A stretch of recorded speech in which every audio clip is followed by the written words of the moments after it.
भुवनेश्वरी तवैव पदारविन्दम्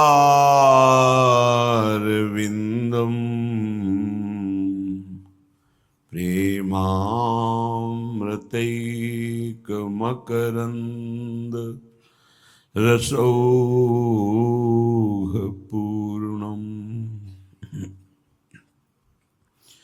हृद्यर्पितं मधुपते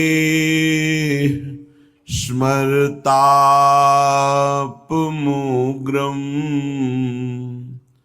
निर्वापयत् परम शीतलमाश्रयामि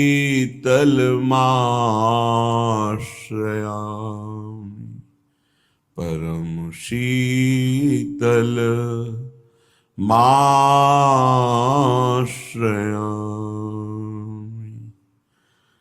कलिंदनंदिनी सुतीर बिलसत नव कुंवर धीर नंद नंदन मुदित श्री वृषभानुनंदिनी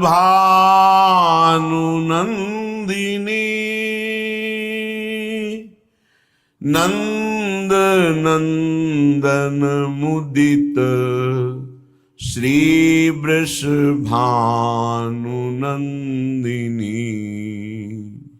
उभय कंठ भुजन धरे अधर सुधा पान करे गौर श्याम अंग मानो जलद चंदिनी गौर श्याम अंग मानो जलद चंदिनी नंद नंदन मुदित श्री वृषभानुनंदिनी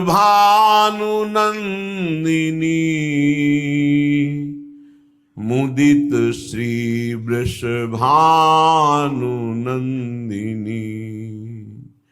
कोमल जनु कनक बेली राजत नव रंग नवेली पिय के गात लपटी रही आनंद कंदिनी मुदित श्री वृषभानुनंदिनी पिय के गात लपटी रही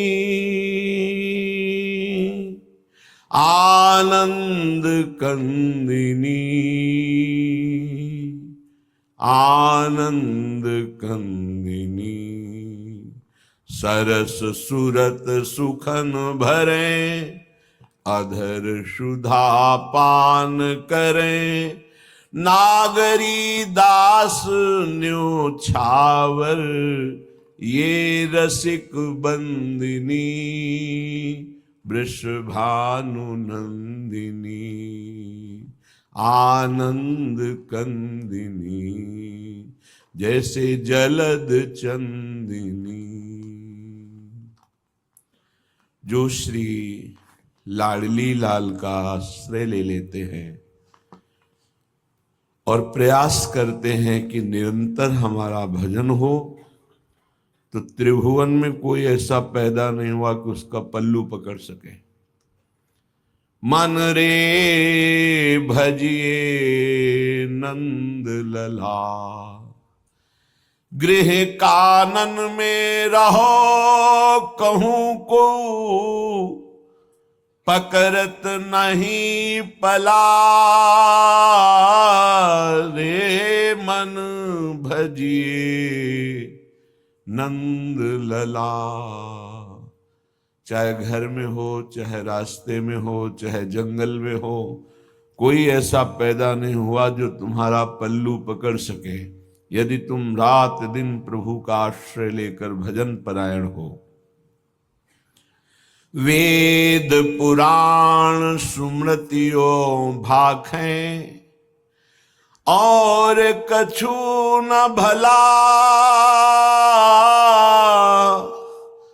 दिन दिन बढ़े प्रताप शुक्ल पक्ष, जैसे चंद्र कला रे मन, भजिए नंद लला।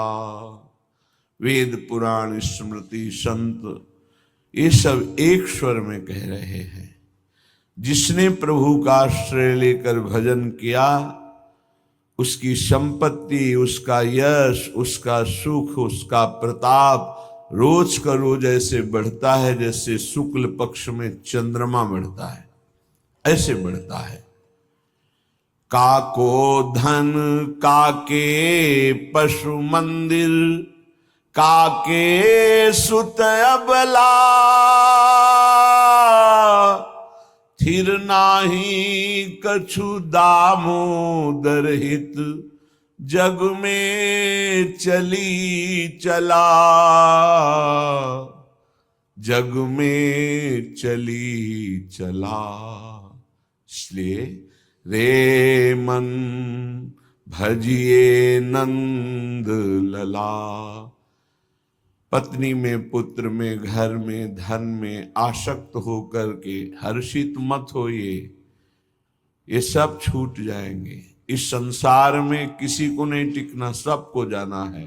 इसलिए हे भाई, उद्दंडता नहीं, मनमानी आचरण नहीं, प्रभु का आश्रय लेकर धर्म आचरण करते हुए नाम जप करो, जीवन का परम मंगल हो जाएगा। उपासक अपने इंद्रिय मन को किसी भी उत्सव का निमित्त बनाकर, किसी आनंद में प्रफुल्लित होकर या किसी विक्षेप को प्राप्त होकर कभी किसी विषय को स्वीकार न करे। बहुत ध्यान से सुनना, एक दिन की छूट तुम्हारे जीवन भर के लिए वो संस्कार रूप में फांसी बन जाएगी, ऐसी जगह आपको फंसा देगी, निकलना मुश्किल हो जाएगा। फंसना सहज है, निकलना मुश्किल है। हर भोग एक विशाल अथाह दलदल है, धंसते चले जाओगे, निकलना कठिन है। इस बात को दिमाग में चाहे लिख लो या डायरी पे लिख लो। हर भोग माया का ऐसा दलदल है कि जो इसमें एक बार चखने के लिए कूदा वो धंसता चला गया। गुरु कृपा, हरि कृपा निकाल ले तो निकाल ले, या निकला हुआ महापुरुष निकाल ले, अन्यथा वो उसमें डूब ही जाता है। ऐसा दलदल है। जिसे वृंदावन धाम का आश्रय मिला, राधा नाम जपने को मिला, रसिकों का संग मिला, मानो प्रभु हमें बुला रहे हैं संसार चक्र से दूर करके अपने निज लीला रसास्वादन के लिए, लीला पात्र बनाने के लिए ये सब संयोग बैठा है। श्रीपाद कह रहे हैं ऐसा वृंदावन जहां अत्युत्कृष्टे सकल विधया, श्रील वृंदावनेस्मिन् दोषान् दृष्टान् निजहत दृशा, वास्तवान् ये वदन्ति तादृक् मूढ़ा हरिहरि मम प्राण बाधेप्य दृश्याः, संभाव्याव कथमपि नहि प्राय सर्वस्य हास्याः। हे भाई, तुम्हें यदि वृंदावन वास मिल गया है या आश्रय मिल गया है, आप 2-4 दिन के लिए ही वृंदावन को आए हैं, तो आप अपने भाग्य को सौभाग्य में बदलें, दुर्भाग्य में नहीं। यहां दोनों काम हो जाएंगे। आपका भाग्य सद्भाग्य में बदल जाएगा, और अगर असावधान हुए तो आपका भाग्य दुर्भाग्य में बदल जाएगा। बहुत पावर है, बहुत पावर है।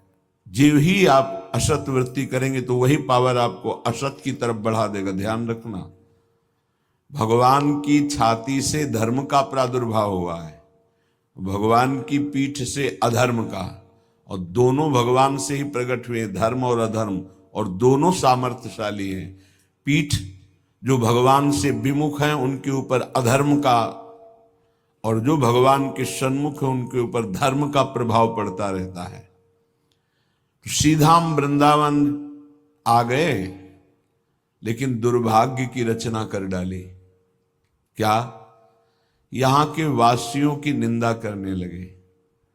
कल एक महात्मा पधारे थे, तो उन्होंने कहा कि हम बहुत अंदर से परेशान हैं, हमारा भजन नष्ट हो गया। कई दिन हो गए, अगर 1 2 3 दिन तक भजन में बाधा पड़ रही तो भोजन का प्रभाव है, और इसके आगे अगर बढ़ गया तो फिर वैष्णव अपराध पक्का। दूसरा कोई और तो छोटी मोटी बातें सब भस्म हो जाती भजन करने वाले की। पहली बात, भोजन अशुद्ध हुआ तो 2-3 दिन, तो उनका नहीं तो बहुत लंबे समय से उनका वैष्णव अपराध। बोले हाँ, हमको भी आभास होता है। तो ऐसा यहां श्रीपाद कह रहे हैं, श्रील वृंदावनेस्मिन दोषान दृष्टान निज हत दृशा। वो अपना नाश करने का, दुर्भाग्य लिखने का कार्य शुरू कर दिया। क्या? वृंदावन के वासी में दृष्ट दोष देखना, वर्तमान में जो दोष दिखाई दे रहे हैं। बोले है दोषी इसलिए देखता हूं। नहीं, देखो, वह श्री जी का कृपा पात्र है, आज नहीं तो कल वो महापुरुष बन जाएगा। अर्थात जो महापुरुषों की गति वो उसे प्राप्त हो जाएगी। वो धामवासी है, प्रियाजू ने स्वीकार किया है। आपका क्या अधिकार है कि आप उस पर दोष दर्शन करें?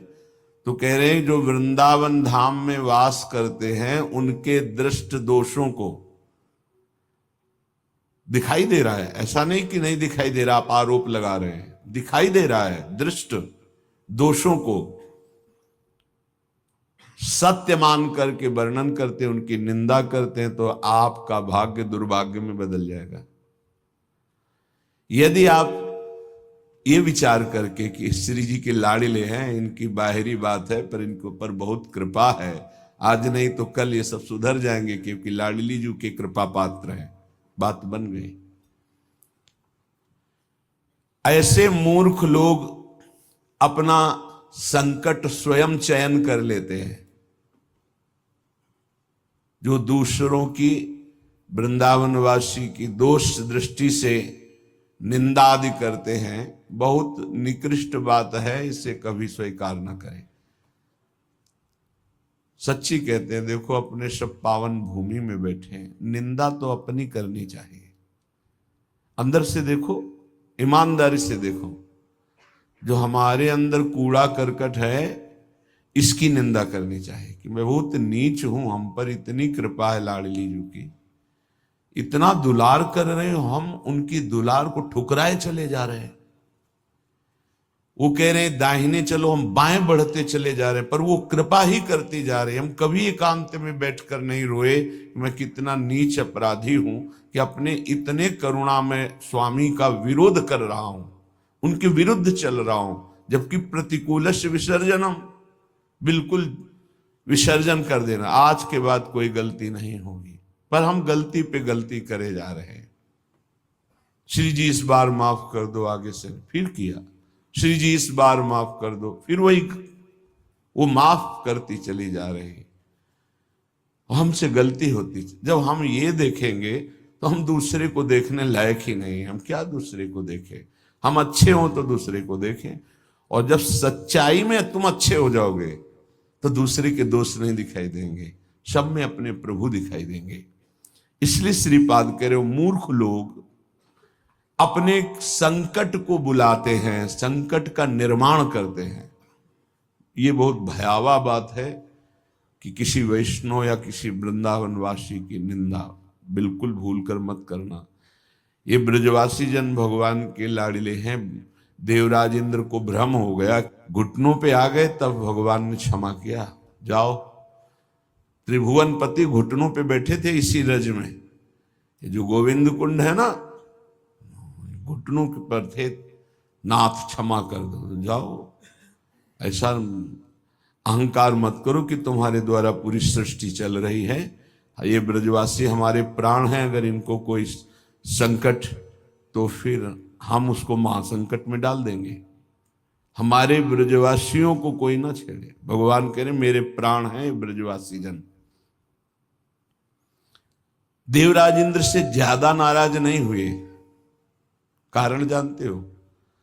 किया तो उपद्रव ब्रजवासियों को पीड़ा देने का, लेकिन सब ब्रजवासी एक साथ बैठ कर दिए ना, तो लालजू ने थोड़ा तो उन पर शासन किया, फिर कृपा कर दी।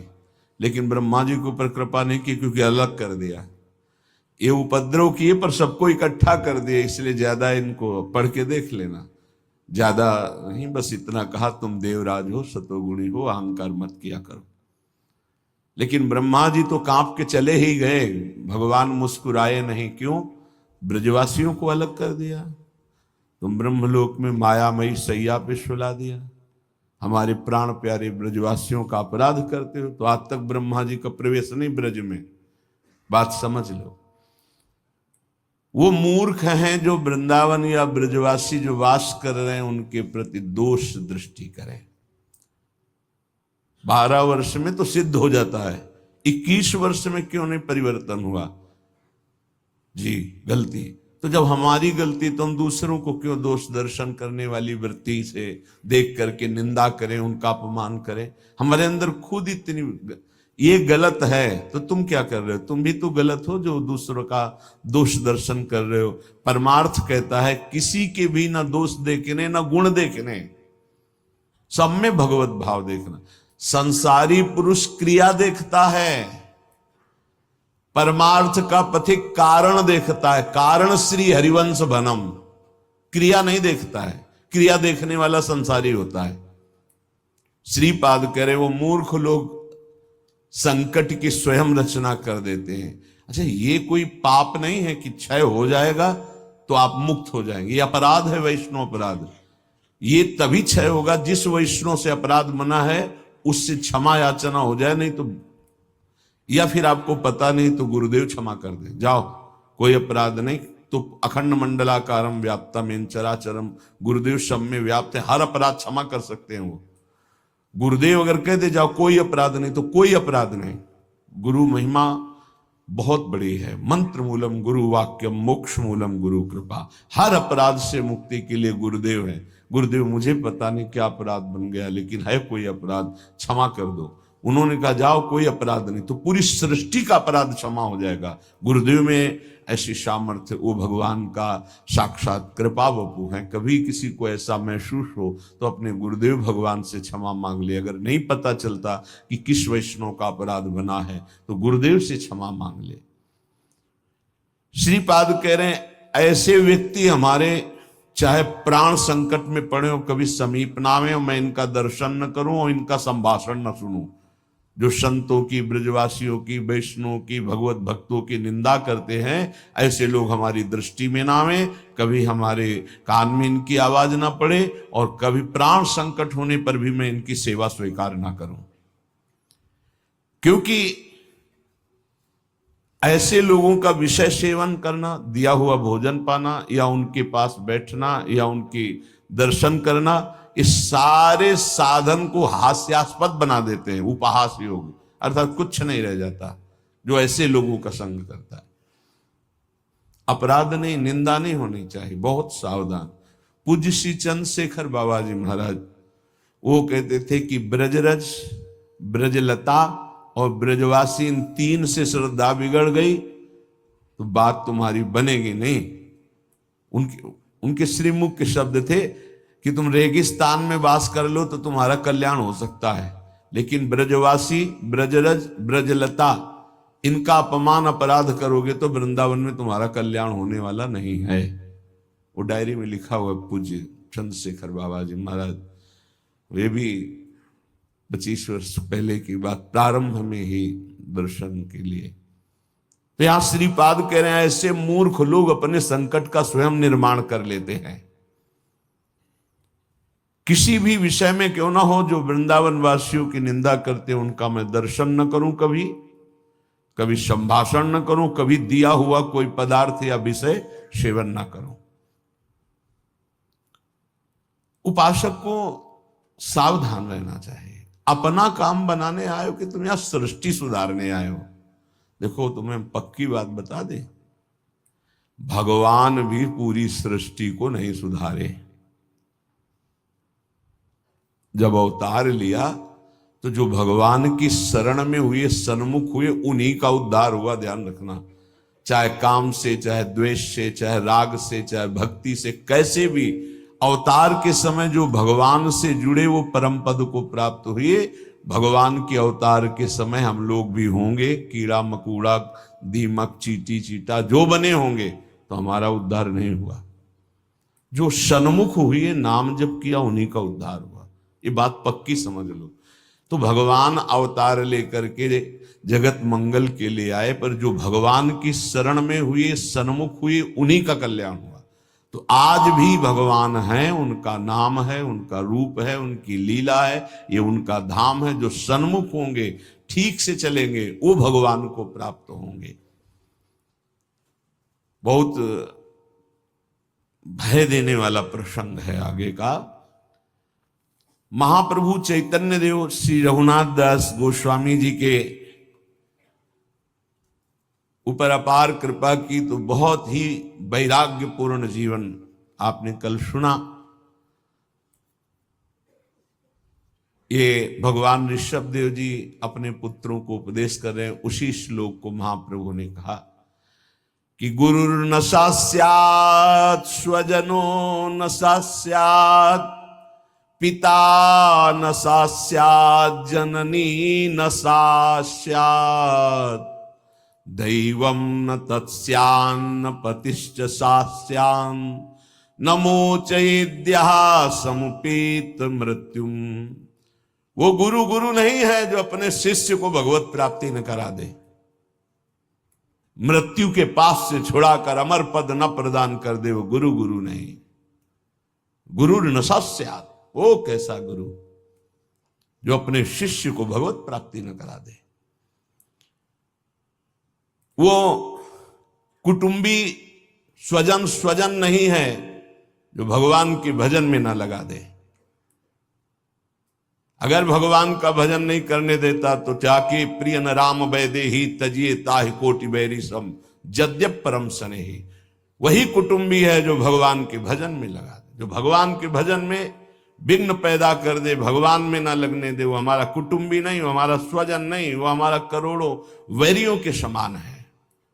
पिता न सास्यात्, वो पिता पिता नहीं है जो मुझे भगवान के मार्ग में ना बढ़ाए, बढ़ने से रोक दे। वो पिता पिता नहीं।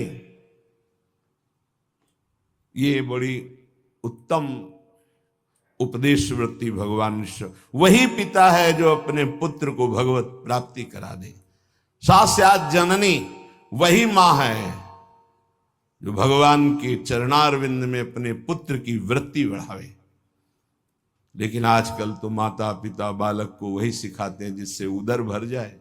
3 बातें, पेट भर जाए, अच्छे कपड़े पहन लो, खूब भोग भोगने को मिले, यही शिक्षा है। इतने केवल लक्ष्य है। कह रहे सास्यात् जननी न सास्यात्, वो पिता नहीं, वो माता नहीं जो भगवान की प्राप्ति कराने का उपदेश न करे, नाम जपने का उपदेश न करे, वो नहीं है माता पिता। दैवम न तत्स्यान्न, यद्यपि दैव बड़ा माना जाता है, पर वो दैव किस काम का जो हमें भगवान का भजन ना करने दे, विमुख कर दे। और सही बतावें, दैव कुछ है ही नहीं, हमारे कर्म ही हमारे दैव हैं। मानव जीवन मिला है इस दैव दैव वाली बात को व्यर्थ कर देने के लिए। भजन करो इतना डट के, हर प्रारब्ध क्षीण हो जाए, हर कर्म भस्म हो जाए। दैव दैव आलसी पुकारा, खूब नाम जप करो। कह रहे वो पाणी ग्रहण करने वाला पति पति नहीं है, जो श्री कृष्ण की प्राप्ति करने में बाधा पहुंचा दे, जो श्री कृष्ण की प्राप्ति कराने का सहयोग दे, वही पति है। जो संसार से मेरे को मुक्त करेगा वही गुरु, वही पिता, वही माता, वही भाई, वही स्वजन, वही पति, वही संबंधी, अन्यथा नहीं। बहुत हृदय संभाल करके अब सुनिएगा।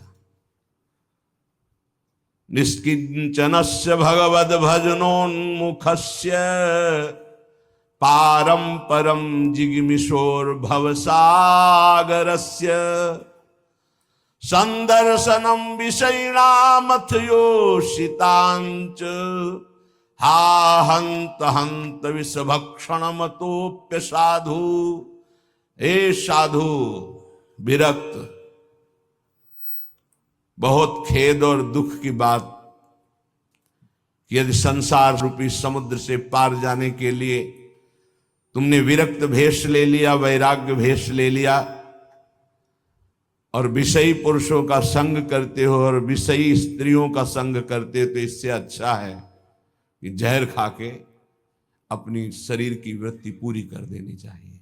हा हंत हंत विष भक्षण तो पिशादो। दूसरा भाव कि इससे अच्छा तो जहर है कि बहुत से बहुत शरीर ही छूटेगा, लेकिन ये विषय तो अनेक जन्मों तक तुम्हें नरक पहुंचा देगा। सचमुच सचमुच भगवान की भक्ति निष्किंचन ज्ञाननिष्ठ वैराग्यनिष्ठ जो है वही पूर्ण रूप से कर पाते हैं। जब कोई भगवान के मार्ग में चलता है तो ये 3 खाइयां होती जहां उसको माया गिराती है। पहली खाई है कंचन, वित्त तृष्णा, रुपया पैसा का संग्रह करना। ये देखा है, समझ नहीं पाया जाता और धोखा हो जाता है। थोड़े थोड़े रुपया संचय करते हुए पधार गए, वो रुपए विषयी पुरुषों ने प्रयोग किए। बड़े बड़े चरित्र देखे हैं, स्वयं कभी खर्चा नहीं किया, संतों की सेवा में नहीं लगाया, समाज की सेवा में नहीं लगाया, बड़े बड़े बॉक्सों में बंद करके रख के और पधार कर चले गए। बाद में उनके परिवार के जनों ने अधिकार कर लिया। बहुत बड़ी गलती। साधु को कभी भी अपने नाम पैसा नहीं रखना चाहिए, ये लिख लीजिए। गुरु के द्वारा सेवित हो या इष्ट के द्वारा सेवित हो, अन मांगे आगे आवे गो। स्वामी जी महाराज कह रहे, स्वामी हरिदास जी, बिल्कुल ऐसा न सोचे कि मैं इतने लाख जमा कर लूं तो पूरे जीवन आराम से खाऊंगा। तो प्रभु का भरोसा नहीं लक्ष्मीपति का कि जिस समय जरूरत होगी बिना दस्तखत के तुम्हारे पास आ जाएगा। जैसे बैंक में जाओ दस्तखत करो फिर पैसा मिलता है, यहां दस्तखत की भी जरूरत नहीं, ठीक समय पर वो वस्तु पहले से आ जाएगी, पक्का समझ लीजिए। फिर इसके बाद है कामिनी। जब वो कंचन पर विजय प्राप्त करके धन पर, अब इन बातों को थोड़ा नाटक रूप में ले लिया जाता है। एक परमहंस जी हमें मिले यमुना के किनारे, बड़े ही वीतराग ब्रह्मलीन महापुरुष। तो जिस आश्रम में हम थे वो यमुना के पावन पुलिन पर था। ये बात है बिंदौर, जब भ्रमण करते तब की बात। उस पार इछावर है, इस पार बिंदौर। तो जिस आश्रम में रुके थे सब, तो उनसे प्रार्थना की कि स्वामी जी आप रुक जाइए एक रात्रि, वो भी संभाषण दर्शन का सौभाग्य मिलेगा। बड़े ही महापुरुष, छांदोग्य उपनिषद पास, बस लंगोटी इतना अचला, एक छड़ी, क्या ब्रह्म मूर्ति तेजो में। स्वीकार कर लिया। तो तखत में गद्दा बिछाकर वैसे ऊपर वस्त्र, उनका नहीं नारायण, हम ऐसी जगह बैठते हैं जहां कोई उतार ना सके। बोरा बिछाइए, बोरा में। उनको स्वामी जी आपके लिए नहीं, ये यहाँ की मर्यादा, संतों की मर्यादा ये गद्दा, ये इसके ऊपर पलंग पोष, ये संतों की मर्यादा नहीं होती। बेटा जमीन में बिछाओ। ऐसे एक एक चेष्टाएं उनकी थी कि थप्पड़ की तरह पड़ती थी। तो उनका महाराज यहाँ के महंत कौन हो, तुम हो?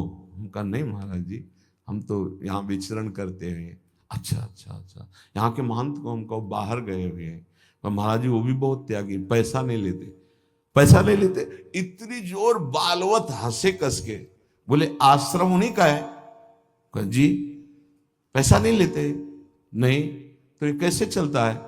तुमका जब वो जाते हैं और कोई दक्षिणा देता है तो ऐसे अचला में बंधवा, फिर तो जो हंसे के आपसे अचला में बंधवा लेते, पैसा लेते नहीं। क्या यार, हम लोग का क्या नारायण तुम भी विनोद करते हो, ये है क्या?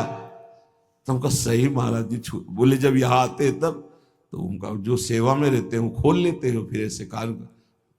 बेटा इसे त्याग नहीं कहते, इसे त्याग। उसी दिन उनके साथ कई 60 किलोमीटर एक सांस में चलते थे। हमारी तो हालत खराब हो गई, पीछे भागते हुए। हमको स्वामी जी 3 दिन के आगे चौथे दिन नहीं चल पाए। ब्रह्माकार वृत्ति लिए कमंडल 60 किलोमीटर तक चल, न खाना न पीना न कुछ। कोई बोल दे स्वामी जी कुछ पालो तो पाले, नहीं बोले तो एकदम पुष्ट। क्या उनका स्वरूप, उन्होंने मतलब जो 3 दिन साथ रहे तो वैराग्य क्या क्या स्वरूप है, स्वरूप का क्या बोध है, कैसी अद्भुत उनकी ज्ञान निष्ठा। कैसा महापुरुषों का अगर एक क्षण भी संग मिल जाए तो जीवन का रंग बदल जाता है। 1 रुपया पास रहे और कभी भी किसी नगर में भिक्षावृत्ति नहीं करना, आकाश वृत्ति से जहां चल रहे हैं वही औकात। भारत की समस्त नदियों की 2-2 बार परिक्रमा हो गई। ऐसे महापुरुष। तो कंचन और कामिनी, कामिनी का तात्पर्य हर इंद्रिय संयोग से है और विशेषतर जनेन्द्रिय के संयोग से है। जब साधक क्रॉस करना चाहता है माया को, कंचन को क्रॉस कर गया तो फिर कामिनी का आकर्षण, जिस कोटि का महात्मा होता है, साधक होता है, जिस कोटि का, अगर वो मृत्यु लोक की किसी कामिनी से परास्त हो सकता है तो उसे भेज दिया जाएगा, नहीं तो फिर स्वर्गलोक, और नहीं तो फिर ब्रह्मलोक। और जब यहां से लेकर ब्रह्मलोक तक के भोग उसे परास्त नहीं कर पाते तब रिद्धियां सिद्धियां, इसके बाद भगवत प्राप्ति। एक परीक्षा का क्रम है। फिर तीसरा है कीर्ति, मतलब पहले में ही जैसे 1 लाख चले तो पहले में ही बहुत मार के गिरा दिए गए कंचन में, फिर कुछ बचे तो कामिनी में, फिर जो बचे तो कीर्ति में। जो कामिनी कंचन कीर्ति तीनों को पार कर गया, तभी वो कहा गया को एक पाव भगति जिमि मोरी वृष्टि शारदी कहूं कहूं थोरी। जैसे शरद में कहीं कहीं वर्षा होती है, ऐसे कोई बिरला मेरा भक्ति को प्राप्त, वही बिरला जो इन 3 पर विजय प्राप्त कर लेता है। इनमें ऐसे सुखों का आकर्षण ब्रह्मा जी ने रखा है, कामिनी कंचन कीर्ति, कि ऐसा लगता है तो भगवान तो मिल ही जाएंगे। देख लेते हैं, कंचन तजना सहज है, सहज तिया का नेह, मान बड़ाई ईर्ष्या दुर्लभ तजनाए। आगे जो मान बड़ाई बहुत बड़ी मंजिल अच्छे अच्छे साधकों को गिरा देती है। चलन चलन सब कोई कहे, बिरला पहुंचे कोई। एक कंचन एक कामिनी दुर्लभ घाटी, 2 मार के गिरा दिया गया। एक कंचन एक कामिनी, ये लांबी तलवार आए थे हरिभजन को बीचे देने। ये घाटियां वही नहीं पार कर पाता जो भगवत प्राप्त महापुरुषों का आश्रय नहीं लिए। यदि भगवत प्राप्त संतों का आश्रय लिए तो आराम से पार हो जाएगा। पता ही नहीं चलेगा कि घाटियां पार हो गए हम, पता ही नहीं चलेगा। त्याग और वैराग्य का यही स्वरूप है कि इन तीनों से बचे, कंचन कामिनी प्रणाम नमस्कार प्रतिष्ठा कीर्ति, इनसे बचे। महाप्रभु चैतन्य देव सदैव कड़ी दृष्टि रखते थे अपने जनों पर कि कभी इन तीनों का कहीं कोई भी आकर्षण ना हो जाए। महाप्रभु के यश से संपूर्ण विश्व भर रहा था, जहां देखो वहां महाप्रभु का आकर्षण। बहुत से साधक एकत्रित रहते थे महाप्रभु के पास, एक से एक उच्च कोटि के भी। हरिदास जी का तो पावन चरित्र सुना ही, जो महाप्रभु के सानिध्य में एक छोटे हरिदास जी थे जो नवीन अवस्था के थे। बड़े हरिदास जी तो नाम जापक, जिनका आपने प्रसंग सुना पीछे, अब वे वयोवृद्ध हो गए थे, लेकिन एक नई अवस्था के कीर्तनिया हरिदास जी थे। ये गृह त्यागी अवस्था के छोटे, अर्थात विरक्तवेश, और कम अवस्था के जवान, पर इनका गला बहुत सुंदर था। सुमधुर संकीर्तन महाप्रभु चैतन्य देव के साथ करते, कभी कभी पद सुनाया करते थे। महाप्रभु के सन्मुख बैठने का सौभाग्य मिला। प्रभु सदैव इस बात में सावधान रखते, कोई भी उनके साथ वाला पैसा नहीं ले सकता, कोई भी माता बहनों से बात नहीं कर सकता, सख्त आदेश था। और प्रणाम करने के पहले ही प्रणाम करो, अमानिना मान देना, दूसरों को मान दो। ये महाप्रभु जो श्लोक में कहा, त्रणादपि सुनीचेन तरोरि सहिष्णुना अमानिना मान देन कीर्तनीया सदारी, ये आचरण में था वहां महाप्रभु के जो पास थे। हृदय कांप जाता है। महापुरुषों का शासन और दुलार दोनों देखो। भक्तवत्सल महाप्रभु गौरांग देव, जब कभी कोई प्रेमी भक्त निमंत्रण करता तो उसके सुख के लिए चले जाया करते थे। एक भगवानाचार्य नाम के विरक्त वहां विराजमान थे, तो उन्होंने महाप्रभु को निमंत्रण दिया। महाप्रभु जहां जाते थे वहां भगवत चर्चा, नाम कीर्तन पहले से होना चाहिए, तब वहां प्रसाद पाएंगे। तो नाम कीर्तन रखा जाता, खूब कीर्तन हो रहा है जहां महाप्रभु निमंत्रण में जाते थे।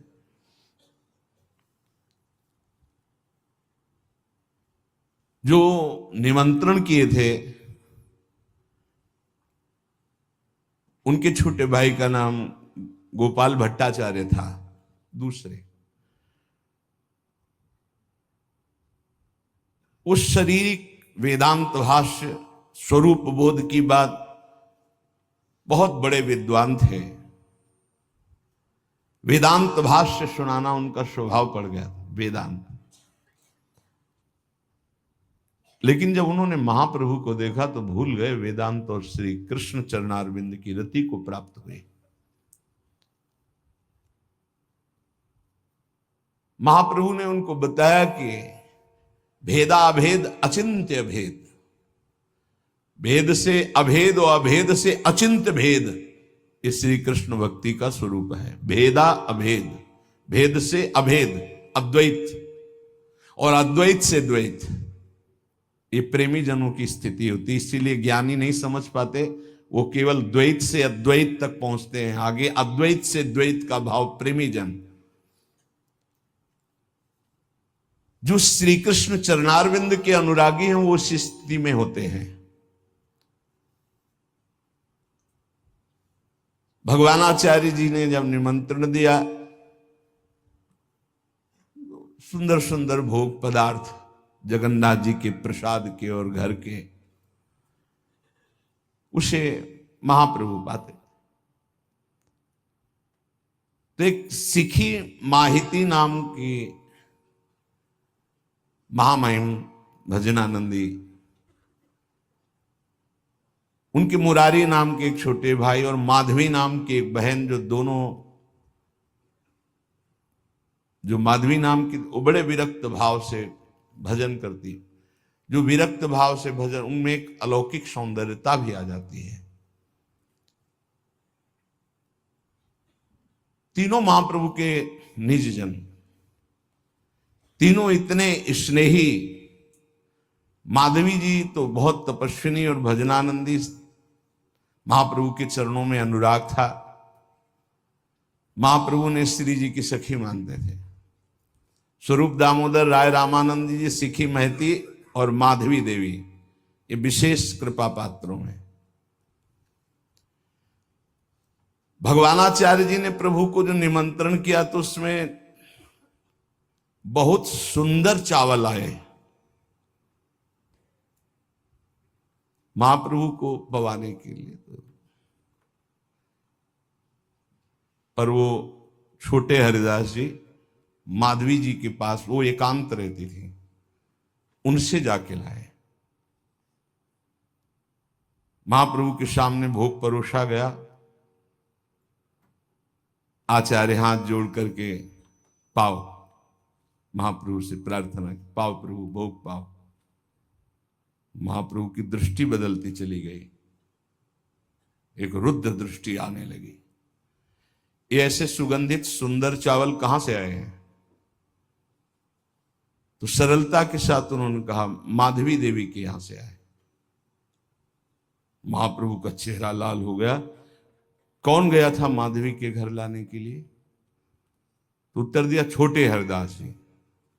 पता नहीं क्या पहले से था कि लेखनी में तो नहीं लिखा गया, पर कोई था ऐसा महत अपराध का भाव कि महाप्रभु प्रसाद जो था नहीं पाया। एकदम क्रोधावेश में हुए और संतुष्ट होकर खड़े हो गए।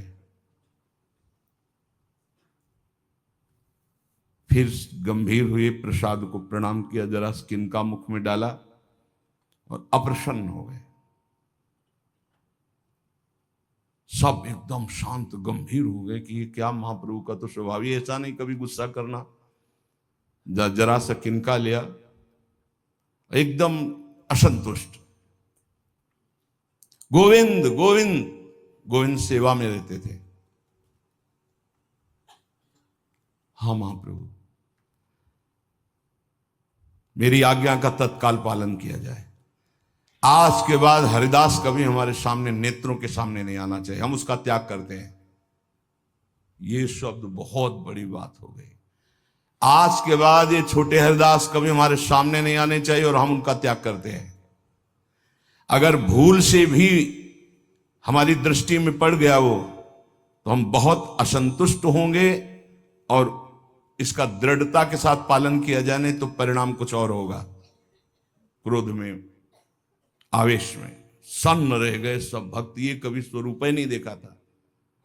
इतना महाप्रभु असंतुष्ट हो जाएंगे किसी ने सोचा नहीं था। प्रभु के आज्ञा अक्षरशः पालन की जाती थी। गोविंद घबराते हुए स्वरूप दामोदर के पास गए, स्वरूप गोस्वामी के पास, और कहा कि ये भीषण आज्ञा और वो रूप हमने कभी नहीं देखा। ऐसा रूप तो जगाई मधाई के भी अपराध से महाप्रभु का नहीं हुआ था। करुणांध, आज तो बिल्कुल करुणांध।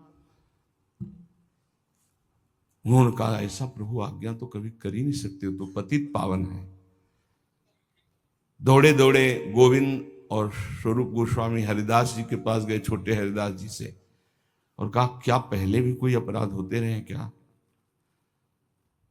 क्योंकि महाप्रभु सर्वज्ञ हैं। घटना तो बिल्कुल नॉर्मल सी है कि आप उनके एकांत में घर में गए, जबकि महाप्रभु का आदेश नहीं, आप क्यों घर गए? एकांत तपस्विनी साध्वी से आपने क्यों संभाषण किया? वहां से क्यों चावल मांग करके लाए? जरूर कोई ऐसा अपराध पीछे से जो स्पष्ट नहीं है, पर महाप्रभु का एक क्रोध साधारण नहीं है। छोटे हरिदास जी तो एकदम सफेद चेहरा पड़ गया, पसीना पसीना हो गए, होश। महाप्रभु ने ऐसा आदेश कर दिया। बड़े ही दुख पश्चाताप की कोई बड़ा अपराध तो हमसे हुआ नहीं।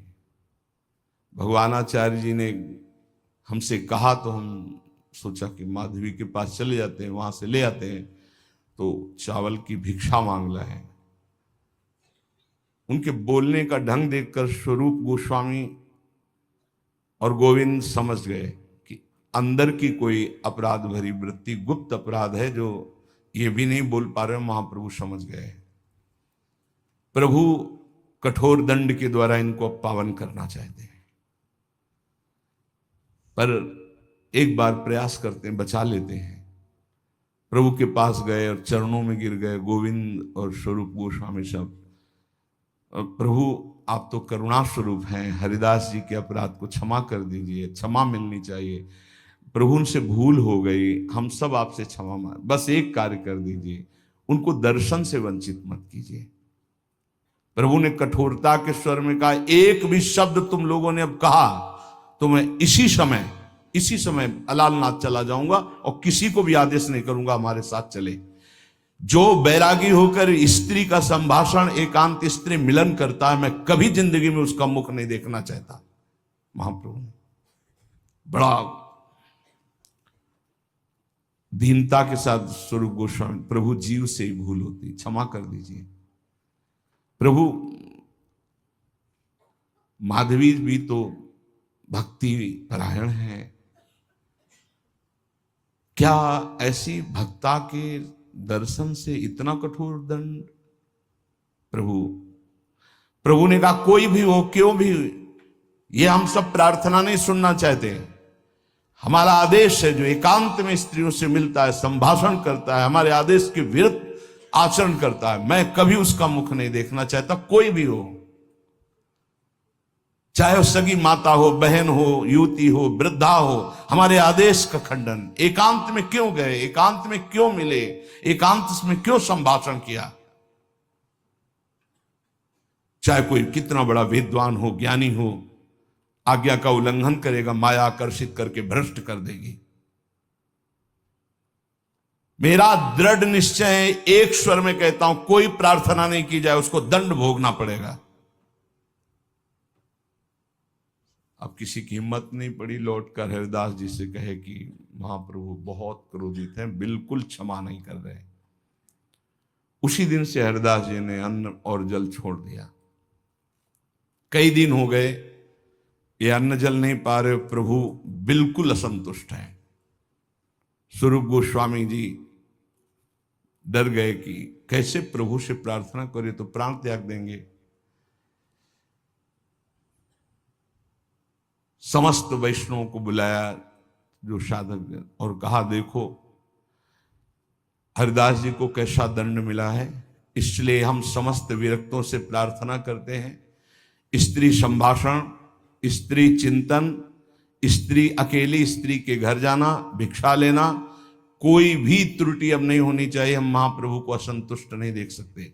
यदि किसी में ऐसी कोई त्रुटि की संभावना हो तो दूर हो जाओ, अभी दूर हो जाओ। सब बैठक बिना महाप्रभु के सब एकांत में बैठे हो। कहा, महाप्रभु असंतुष्ट हो गए हैं, अगर किसी में भी कोई ऐसी त्रुटि हो तो स्वयं यहां से चले जाओ। अब महाप्रभु को दोबारा हम इस रूप में असंतुष्ट नहीं देखना चाहते। फिर डरते हुए स्वरूप गोस्वामी महाप्रभु के पास गए, साष्टांग प्रणाम किया, देखा शांत भाव में बैठे हैं। कहा, प्रभु कई दिन हो गए छोटे हरिदास जी ने न जल न अन्न, प्रभु आप इतना अप्रसन्न क्यों हैं? उनको बहुत दंड मिल गया, कई दिन से बराबर रो रहे हैं, न खाया न पिया। ऐसा महाप्रभु शांत भाव से बोले, तुम जानते हो मैं विवश हूं, जैसी श्री कृष्ण की आज्ञा होती मैं वैसा करता हूं। स्वरूप में विवश हूं, कुछ नहीं कर सकता, उसको भोगना पड़ेगा, इसको दंड भोगना पड़ेगा, भोगना पड़ेगा। महाप्रभु फिर अपने विरक्त साधु होकर स्त्री संसर्ग करता है। मतलब बात इतनी ही नहीं थी, कोई आंतरिक बात जिसमें महाप्रभु की दृष्टि थी। मैं उसको बिल्कुल नहीं देखना चाहूंगा, बिल्कुल नहीं बोलना चाहूंगा जो आज्ञा का उल्लंघन करता है। तुम्हें एक अत्यंत रहस्यपूर्ण बात बता दें मेरे हृदय की। शृणु हृदय रहस्यम यत् प्रशस्तम मुनि नाम न खलु योषित सन्निधि सन्निधेयः हरति ही हरिणाक्षि क्षिप्र मक्षिच्छुरप्रैः पिहित समतनत्रम चित्तमप्युत्तमानाम। मैं तुम्हें हृदय की रहस्य की बात कहता हूं, बड़े बड़े ऋषि मुनि वैष्णव जनों से प्रशंसित बात है। जो विरक्त होकर के स्त्रियों का सानिध्य करता है, जो विरक्त होकर के ऐसे आचरण, उसे मैं कभी स्वीकार नहीं कर सकता। सुंदर नेत्रों की बनावट, कपोल की बनावट, मुखारविंद की बनावट, इस आकर्षण का बड़े बड़ों पर प्रभाव पड़ता है। ऐसी रचना रची गई है। यदि नाम का कवच, गुरु आज्ञा का कवच ये नहीं है तो नयन बाणों से अच्छे अच्छे को परास्त कर देना इसी से रचना की गई है। इसलिए शीघ्र ही वह मेरे सामने से हट जाए, जिसमें ऐसे दोष हो मैं कभी मुख नहीं देखना चाहूंगा। इसलिए भैया, कोई मर भी जाए तो मुझे कोई कष्ट नहीं है। जो साधु होकर विरक्त होकर असत आचरण करता है, अगर मर भी जाए तो मेरे हृदय में कोई उसके प्रति दया नहीं आएगी। हाथ जोड़े हुए कांप रहे थे स्वरूप गोस्वामी, फिर उदास मन से हिम्मत ही नहीं कि कुछ कहें। वहां महाप्रभु जिनका विशेष आदर करते थे, प्रभु परमानंद पुरी जी महाराज, वो गुरुजनों की श्रेणी में, जैसे ईश्वर पुरी जी, श्रीमद माधवेंद्र पुरी जी, तो ये प्रभु परमानंद पुरी जी उन्हीं के परिकर, तो गुरु के समान आदर करते थे। सबने विचार किया कि यदि ये महाप्रभु के पास जाएं और आज्ञा करेंगे तो महाप्रभु राजी हो जाएंगे। उनसे प्रार्थना की कि आप महाप्रभु से ऐसी प्रार्थना करें, जीव है बच जाए। वो अपनी कुटिया से निकल करके महाप्रभु के वास स्थान पर गए। पुरी जी को आते देखकर महाप्रभु खड़े हो गए और जैसी गुरुजनों की अर्चना वंदना की जाती की आसन में बैठाला। बातों ही बातों में सब पूछने के बाद पुरी ने छोटे हरिदास का प्रसंग छेड़ दिया और कहा, प्रभु अल्प जीवों, अल्प शक्तिशाली, अल्प विचार वाले जीवों के साथ ऐसा कड़ाई का शासन ठीक नहीं है। बहुत हो गया, सबको पता चल गया, सब भयभीत हैं, कोई गलती नहीं करेगा, पर आप उसे क्षमा कर दीजिए, ये हमारा आदेश है। तो अन्न जल ग्रहण करे, वो जीवित हो जाए, नहीं बिल्कुल मरणासन स्थिति में है। पता नहीं महाप्रभु को पहले ऐसे क्या क्या उनके निंदनीय आचरण दिखाई दिए। प्रभु एकदम खड़े हो गए और कहा, हम आपकी हर आज्ञा सर माथे पर रखते हैं, आप मेरे पूज्य हैं, आप चाहे मुझे दंड दे सकते हैं, मैं आपकी आज्ञाओं का पालन करूंगा, कर्तव्य का पालन करूंगा, पर प्रभु आपकी ये बात स्वीकार नहीं करूंगा कि ऐसे नीच आचरण करने वाले को मैं क्षमा कर दूं, कभी नहीं। पुरी जी ने, वृद्ध एकदम थे, फिर सरल स्वभाव से अधिकार दिखाते हुए कहा, देखो श्री कृष्ण चैतन्य, तुम्हें ऐसा हठ नहीं करना चाहिए, हो गया, बहुत दंड हो गया, अब क्षमा कर दीजिए। सभी स्वभाव से मजबूर हैं, आप जानते हो। हाँ, यही बात ना, सभी स्वभाव से, तो मैं भी अपने स्वभाव से मजबूर हूं। चैतन्य महाप्रभु ने कहा, श्रीपाद जब सब स्वभाव से मजबूर है तो आप मुझे क्यों मजबूर कर रहे हैं? मेरा भी स्वभाव है, मैं अपने स्वभाव से मजबूर हूं, नहीं क्षमा कर सकता, नहीं इसको बचा सकता, मैं भी मजबूर हूं, इसको दंड भोगना पड़ेगा। फिर वो कुछ बोलना चाहे तो कहा, बस अगर आप अब आगे बोले तो मैं अभी भाग जाऊंगा यहां से और कभी यहां पुरी में नहीं दिखाई दूंगा, अब आगे कोई रास्ता ही नहीं रहेगा। बहुत गुस्सा महाप्रभु। गोविंद लाओ हमारी चद्दर, मैं अभी यहां से जाता हूं। पुरी महाराज ने हाथ पकड़ा, अच्छा नहीं कहूंगा, आप शांत हो जाइए, आप बैठ जाइए, पता नहीं ईश्वर की क्या इच्छा है, ऐसा कह के और वो वहां से चल दिए। महाप्रभु चैतन्य देव से मिलकर पुरी जी महाराज वापस गए। जब ये स्वरूप गोस्वामी को पता चला तो सब घबरा गए कि अब कोई उपाय नहीं रह गया। जगदानंद, भगवानाचार्य, गदाधर, गोविंद, ये सब छोटे हरिदास जी के पास गए, बोले देखो प्राण त्यागने से अच्छा है नाम जप करो। और जब महाप्रभु जगन्नाथ जी के दर्शन करने जाए तो छुप करके दर्शन कर लिया करो, अन्न जल खाओ, उनके दरबार में पड़े रहोगे तो आज नहीं तो कभी ना कभी तो करुणा कर ही देंगे। जब भक्तों ने बहुत तो भगवत प्रसाद को उन्होंने ग्रहण किया, हृदय में आग कि मैं इतना अभागा ऐसे आचरण कर बैठा कि महाप्रभु का ऐसा रोष भाजन बना। कुछ उनके कहने से तो ग्रहण कर लिया, फिर कुछ अच्छा नहीं लगा। और अब विचार किया कि मेरे कारण सब वैष्णवों को कष्ट होगा, महाप्रभु का आदेश ऐसा है, नहीं अब नहीं जीना। भक्तों के सामने जाने में लज्जा लगती कि सब देखेंगे कि ऐसा निकृष्ट, उनको कष्ट भी होगा, महाप्रभु के सामने जाना नहीं है। बस रोते रोते उठे, समुद्र में स्नान किया, और जहां महाप्रभु जगन्नाथ जी के दर्शन करने जाते थे वहां की धूलि माथे पे लगाई और भाग पड़े।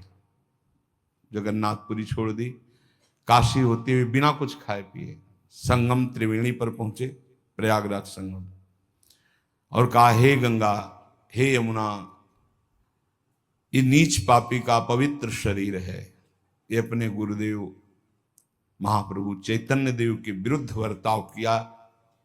हे माता जाह्नवी, हे पतित पावनी, हे श्री कृष्ण चरणामृत, हे कालिंदी, आप इस पवित्र शरीर को स्वीकार करें। अंतर्यामी महाप्रभु चैतन्य देव, मैंने जीवन में आपके विरुद्ध ही किया, अगर कभी थोड़ा सा भी सुकृत बना हो तो मुझे यही फल मिले कि मुझे फिर जन्म मिले और चैतन्य देव आपके चरणों की सेवा मिले, क्योंकि ये शरीर तो अब आपकी सेवा लायक कर नहीं रहा, तो अब मैं इसको रखूंगा भी नहीं। ये कह करके और गंगा में संगम में कूद कर अपने प्राण त्याग दिए। वहीं गौड़ देश के कोई वैष्णव थे, उन्होंने छलांग लगाते देखा था छोटे हरिदास जी को संगम में, और फिर वो निकले ही नहीं, पधार गए नहीं। वो आके श्रीवास पंडित से बताया, श्रीवास जी के घर में कीर्तन महाप्रभु किया। उन्होंने मन ही मन सोचा कि ऐसा कौन सा दुष्कर्म बन गया जिससे महाप्रभु ऐसे, बड़ा विचार करते रहे। रथ यात्रा के समय जब अद्वैताचार्य के साथ नीलाचलपुरी पधारे तो उन्होंने पूछा, प्रभु छोटा हरिदास कहाँ है? तो प्रभु ने कहा कि कहीं दुष्कर्म का फल भोग रहा होगा वो। तो उन्होंने कहा, प्रभु हमने तो एक वैष्णव से सुना कि प्रयाग में संगम में अपने प्राणों को त्याग दिया है। उनका हाथ जिस समय प्राणों को त्यागा था हमारे पास आया था शरीर छोड़ के, अब रोज हमें सूक्ष्म शरीर से पद सुनाता है, यहां यही है, हमारे पास ही है।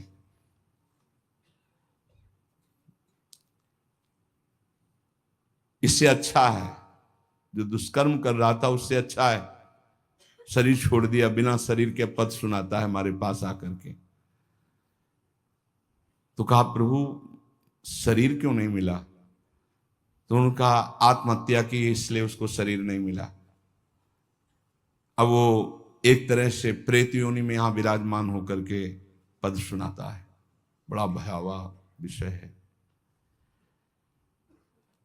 तो प्रभु आपको पद गायन सुनाता है तो उसका कल्याण, वो सेवा में रहा है। कुछ ही दिनों में वो गंधर्व पदवी को प्राप्त होकर के फिर हमें सुनाएगा। गांधर्व शरीर उसको मिलेगा, अव्यक्त रहेगा, अंतर ध्यान रहेगा, फिर मुझे पद सुनाता रहेगा, फिर हमारे श्री कृष्ण परिकर में सम्मिलित हो जाएगा। ऐसा महाप्रभु